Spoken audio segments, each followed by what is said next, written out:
السلام علیکم ناظرین، آپ دیکھ رہے ہیں ذیشان سید یوٹیوب چینل۔ ناظرین، آج بات کریں گے پاکستان تحریک انصاف کے حوالے سے۔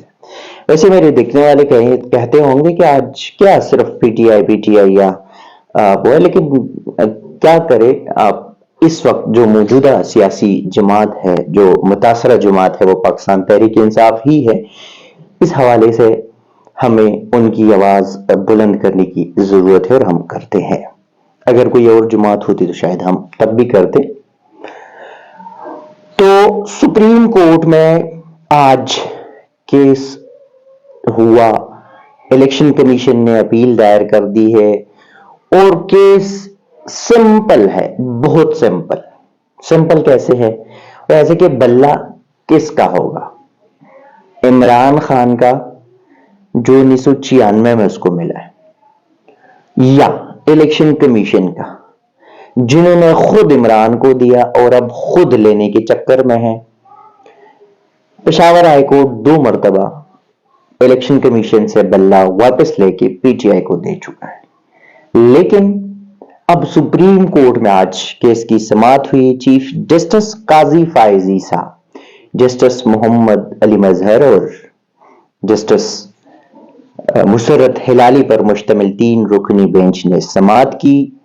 ویسے تو سماعت کل صبح پھر ہوگی، یعنی کہ کل فیصلہ ہوگا کہ بلہ کس کا ہے، لیکن آج چیف جسٹس قاضی فائز عیسیٰ نے اکبر ایس بابر اور الیکشن کمیشن کی جانب سے بڑے اچھے دعادار دلائل دے دیے۔ Hamid Khan P T I کے پیش ہوئے، ان کو پراپر نہیں بولنے دیا۔ بیرسٹر گوہر، ان کو نہیں بولنے دیا۔ شعیب شاہین آیا، ان کو نہیں، اس کے بےعزتی کرائی۔ نیاز اللہ نیازی، ان کی بےعزتی کرائی، اور بولا تو مخدوم علی خان بولا، اور پھر اس کے بعد بولے تو اکبر اس بابر کے وکیل احمد حسن شاہ بولے۔ بات کرتے ہیں کہ ایک طرف ٹھیک ہے چیف جسٹس کے ریمارکس اور ان کی پی ٹی آئی وکلاء کے ساتھ رویہ، اس سے لگ رہا ہے کہ وہ کچھ بغض ہے، کوئی اناد ہے، یا کوئی پرانا جو حساب کتاب ہے وہ پورا کرنے کی کوشش کرے۔ لیکن دوسری جانب پاکستان تحریک انصاف کا جو لیگل ٹیم ہے، اتنے کمزور کیسے ہو سکتے ہیں؟ بڑے بڑے نام بھی کمزور ہیں، اور ہم نے مختلف اوقات پہ یہ بات بتائی ہے، کیسز دکھائے ہیں کہ اس کیس میں پی ٹی آئی کے وکلاء کی کون سی کمزوری تھی۔ سپریم کورٹ کے کیسز کے حوالے سے ویسے تو حامد خان کل دلائل دیں گے، دیکھنا ہوگا کہ حامد خان کے دلائل کیا ہے۔ لیکن آج جب سماعت ہوئی تو حامد خان نے روسٹرم پہ کھڑے ہو کے سب سے پہلے یہ پوچھا، چیف جسٹس نے جب پوچھا کہ شارٹ آرڈر ہے، ڈیٹیل ججمنٹ کب آئے گی، تو انہوں نے کہا ویسے ہفتے تک آ جاتی ہے، پشاور ہائی کورٹ کے ثواب دید ہے کہ کب آتی ہے۔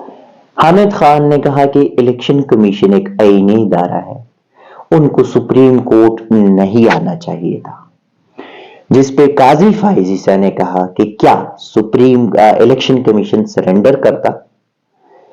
دوسرا یہ کہ اسی پہ قاضی فائز عیسیٰ نے کہا کہ اگر جب حامد خان نے کہا کہ اس کیس کو مینٹینیبلٹی کے اوپر بھی دیکھ لے، تو اس پہ قاضی فائز عیسیٰ نے کہا کہ اچھا اگر اس کیس کو مینٹینیبلٹی کے اوپر دیکھتے تو پھر آپ پشاور ہائی کورٹ کیسے گئے؟ پشاور ہائی کورٹ کی سنگل رکنی بینچ اور پھر ڈویژن بینچ کے فیصلے پر چیف جسٹس قاضی فائز عیسیٰ نے خود اعتراض اٹھایا کہ وہ ایک آئینی ادارے کے جو کارروائی ہے، اس کے جو دائرہ اختیار ہے، اس میں کیسے مداخلت کر سکتی ہے۔ عدالتی رپورٹنگ کرتے ہوئے مجھے 5-6 سال ہو گئے، اور میں نے اسلام آباد ہائی کورٹ میں اکثر اوقات دیکھا ہے کہ الیکشن کمیشن کے بڑے اکثر نوٹیفیکیشنز اور فیصلے اسلام آباد ہائی کورٹ نے معطل کر دی ہیں، سسپینڈ کر دی ہے، سیٹیسائیڈ کر دی ہے۔ اسی طرح لاہور ہائی کورٹ کی بھی ہم نے دیکھے، اسی طرح پشاور ہائی کورٹ کی بھی دیکھے، اس طرح سندھ ہائی کورٹ کی بھی دیکھے، بلوچستان ہائی کورٹ کی بھی دیکھے۔ پہلی بار آج ہم نے سنا، اور وہ بھی چیف جسٹس قاضی فائز عیسیٰ کے منہ سے، کہ ہائی کورٹ جو پشاور ہائی کورٹ ہے، مطلب پشاور ہائی کورٹ ہو یا جو بھی ہو، لیکن آج چونکہ بات پشاور ہائی کورٹ کی ہو رہی تھی کہ ہائی کورٹ کیسے الیکشن کمیشن کے کام میں یا اس کے دائرہ اختیار میں مداخلت کر سکتی ہے۔ تو اب یہ قاضی صاحب کو بتانا ہوگا کہ کیا ہائی کورٹ الیکشن کمیشن سے کمزور ہے، یا الیکشن کمیشن جس طرح ہائی کورٹ ایک آئینی ادارہ ہے، کیا الیکشن کمیشن بھی اسی طرح کا آئینی ادارہ ہے، یا اس کی حیثیت میں کچھ کمی ہے۔ دوسرا یہ کہ پی ٹی آئی کی لیگل ٹیم کی کچھ خامیاں میں یہاں پہ ڈسکس کروں گا۔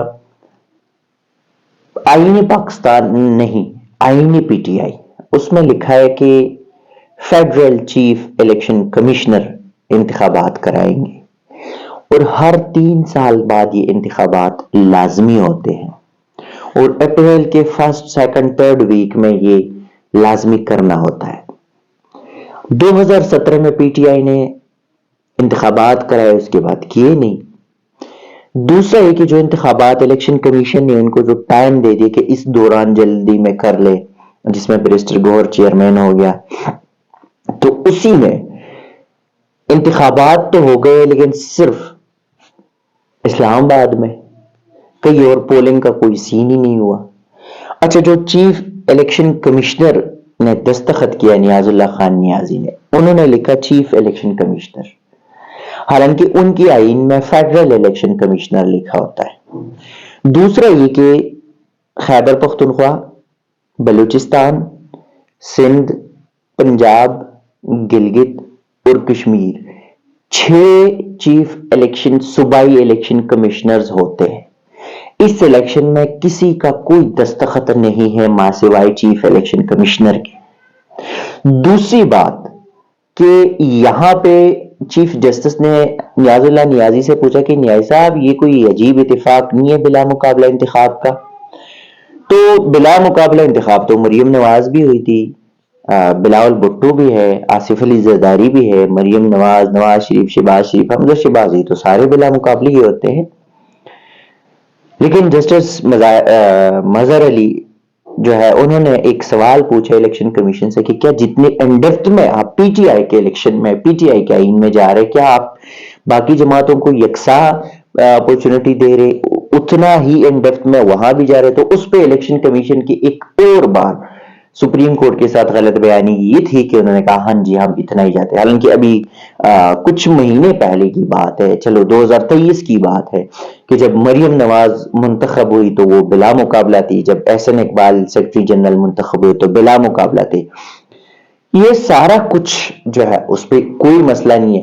اچھا، پھر الیکشن کمیشن کا وکیل خود یہ کہہ رہا ہے کہ جب 2017 میں انہوں نے انتخابات کرائے، اس کے بعد 2018 19 20 کا جو دور تھا، 21 تک، حالانکہ 22 تک ان کی حکومت تھی تو ہم نے ان کو ریلیف دے دیا۔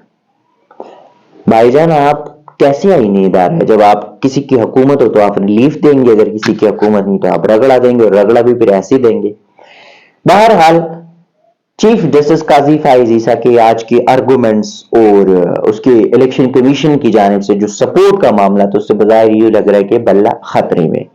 ایک اور غلطی یہ کہ اسد عمر جو سیکرٹری جنرل کے عہدے سے مستعفی ہو گئے ہیں، پی ٹی آئی سے مستعفی ہو گئے ہیں، سیاست سے مستعفی ہو گئے ہیں، پی ٹی آئی نے آج تک آفیشلی الیکشن کمیشن میں کوئی دستاویز جمع نہیں کرائی کہ عمر ایوب سیکرٹری جنرل ہے اور اسد عمر نہیں ہے۔